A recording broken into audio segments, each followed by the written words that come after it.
Æblegård Friskole er en lille skole, placeret mellem Gråsten og Sønderborg. Vi har elever fra 0. til 10. klasse. Alle vores klasser er samlæst 2 og 2.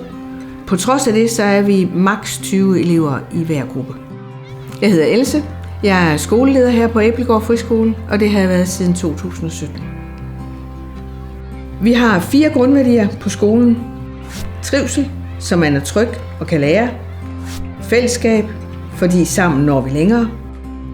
Ansvarlighed, både for hinanden og for at lære. Og udvikling, så alle når så langt de kan.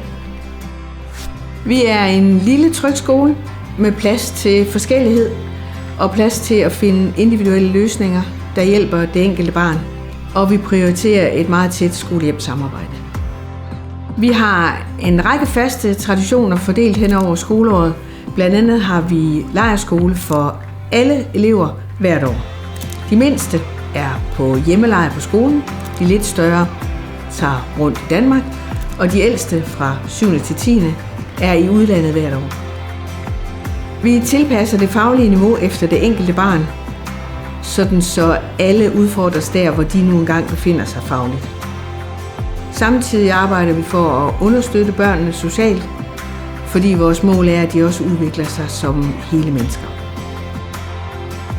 I skal vælge Æblegård Friskole, hvis I søger en lille, tryg skole, hvor alle kender alle, og hvor der er plads til at tage hensyn til den enkelte.